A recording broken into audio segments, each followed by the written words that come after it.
जय हिंद मेरे प्यारे दोस्तों।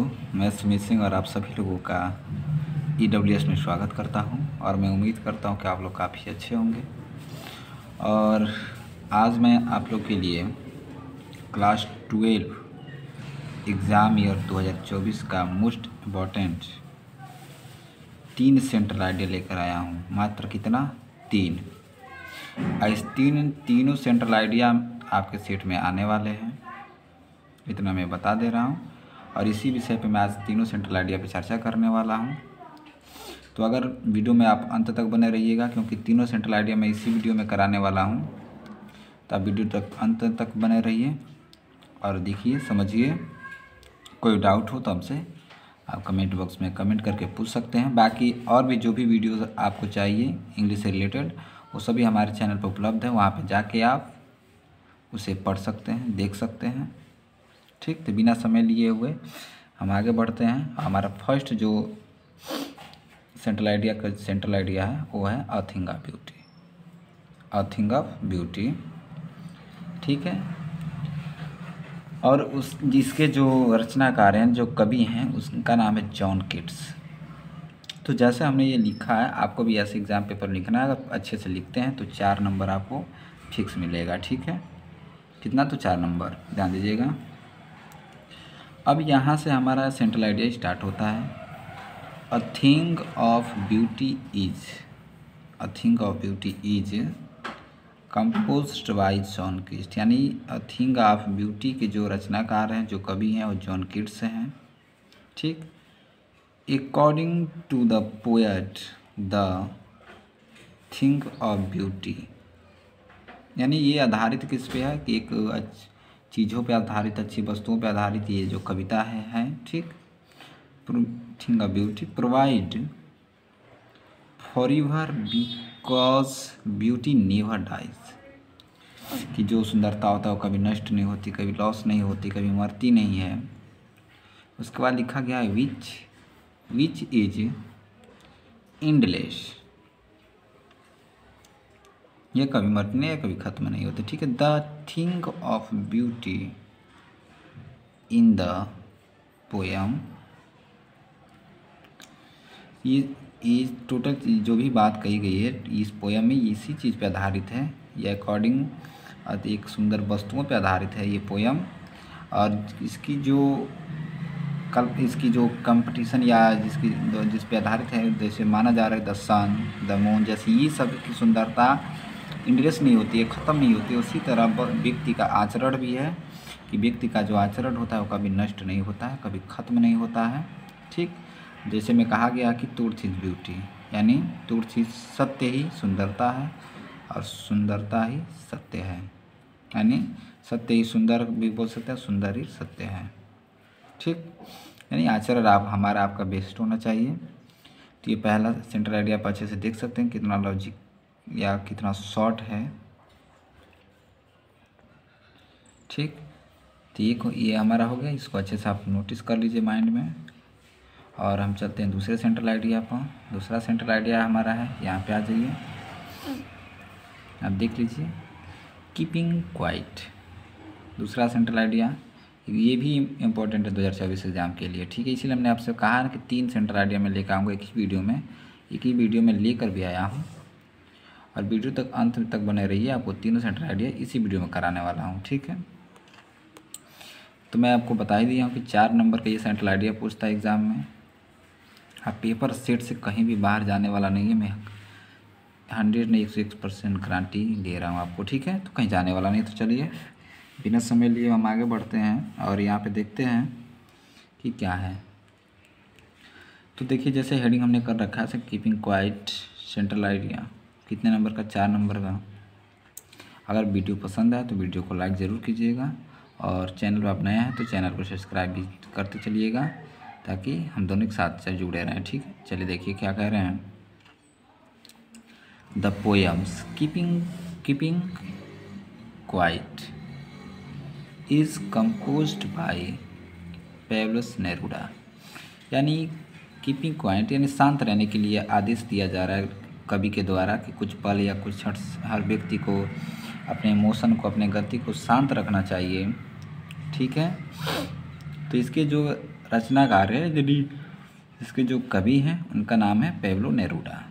इन्होंने ही इस कविता का रचना किया है, ठीक है। और इसमें अपना भाव व्यक्त किया है लोगों के प्रति कि कैसे एक व्यक्ति को रहना चाहिए। आगे देखिए लिखा रहा है कि it is a very simple poem.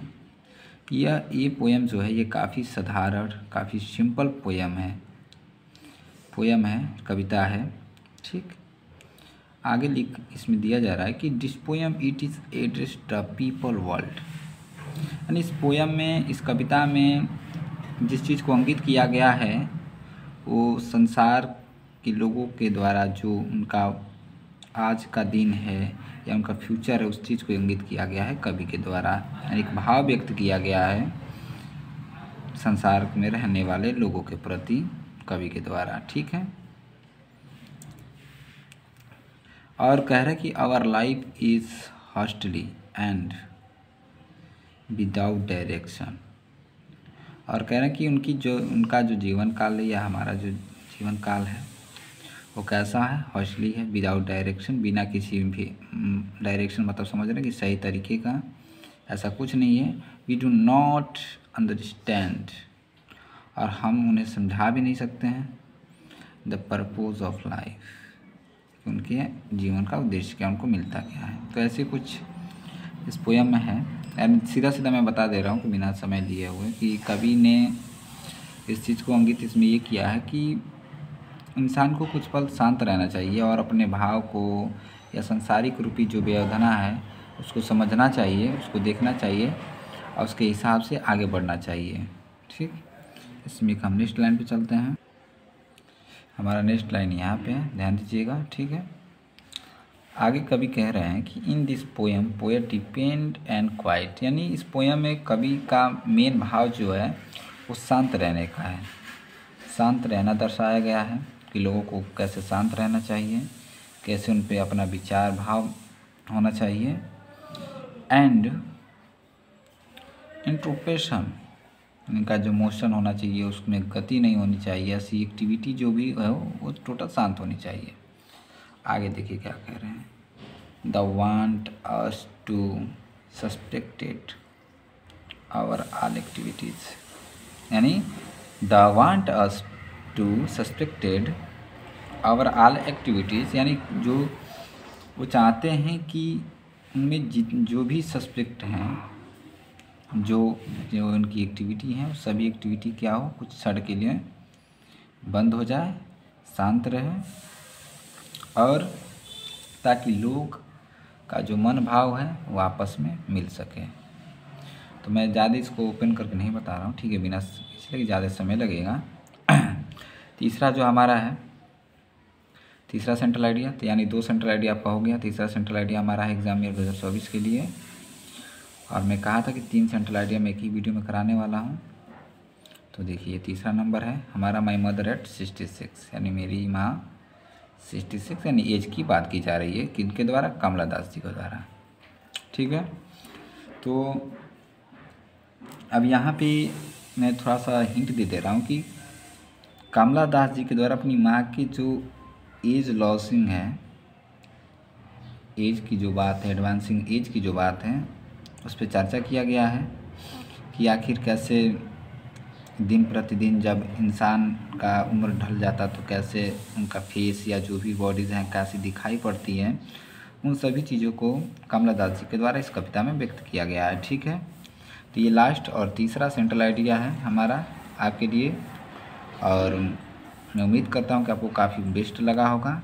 दोनों सेंट्रल आइडिया मैं पहले वाला भी दिखा चुका हूँ, कीपिंग क्वाइट वाला, और आई थिंक आप ब्यूटी कितना शॉर्ट था, उसी तरह ये भी है। आप चलिए हम अपने थीम पे चलते हैं, देखते हैं क्या। चलिए सबसे पहले देखिए आपको ऐसे ही लिखना है, सेम जैसा हमने लिख रखा है। वीडियो में अंत तक बने रहिए। वीडियो को पसंद आए तो लाइक, और चैनल पर आप नए हो तो सब्सक्राइब करना बिल्कुल मत भूलिएगा। तो चलिए देखिए जाए। लिखा है कि my mother eight 66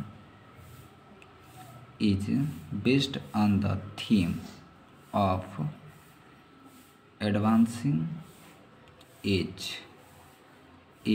and the fear of loss and expression associate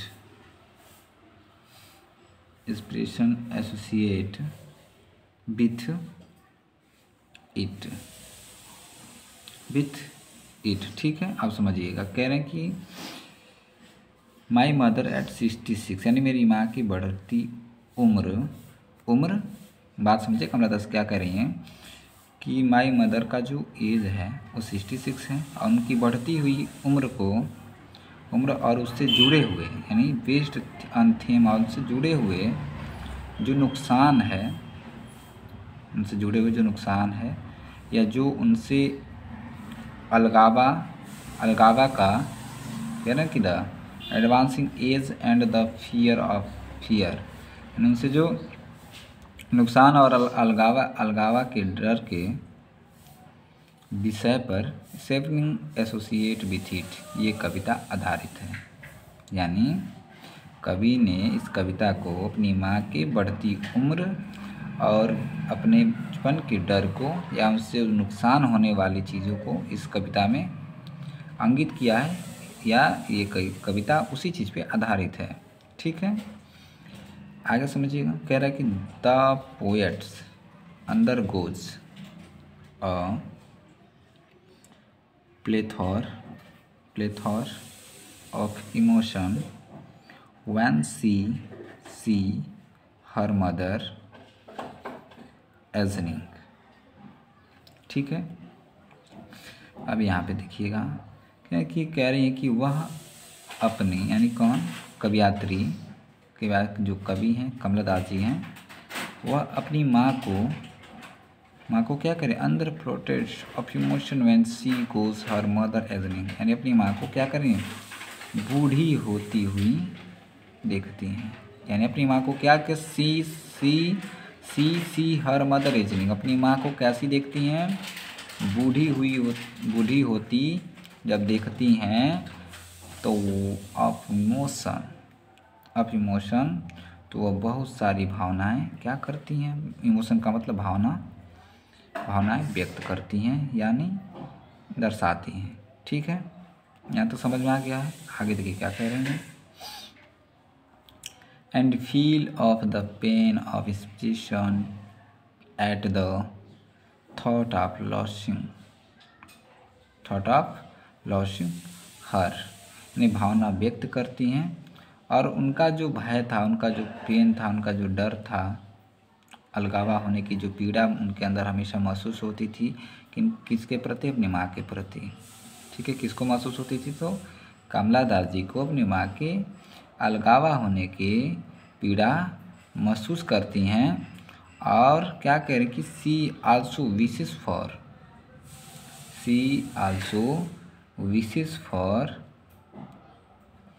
for the lost beauty and youth of her mother, और वह अपनी माँ की खोई हुई, यानी कह रहे हैं ना, देखिएगा ध्यान दीजिएगा, she also wishes for thought of losing, वह अपनी माँ की खोई हुई कृति, खोई हुई सुंदरता कह सकते हैं, कृति।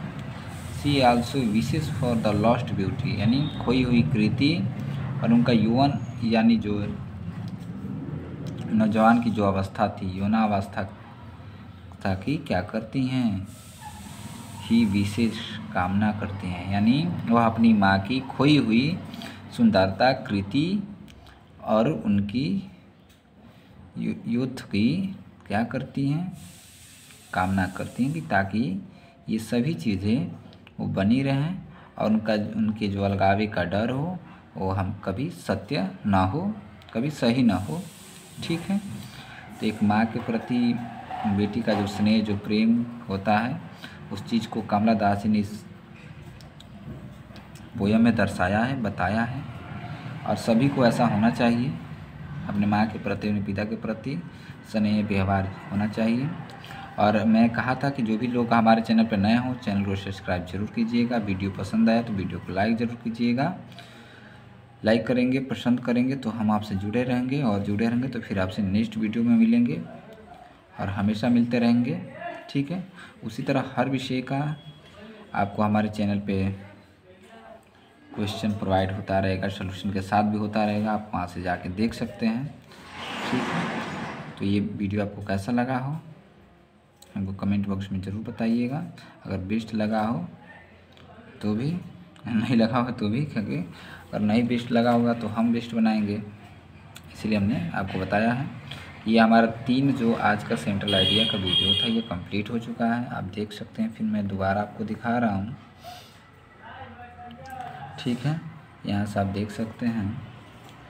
तो आपको ये कैसा लगा है? अगर पसंद आया हो तो वीडियो को लाइक और चैनल को सब्सक्राइब करना बिल्कुल मत भूलें।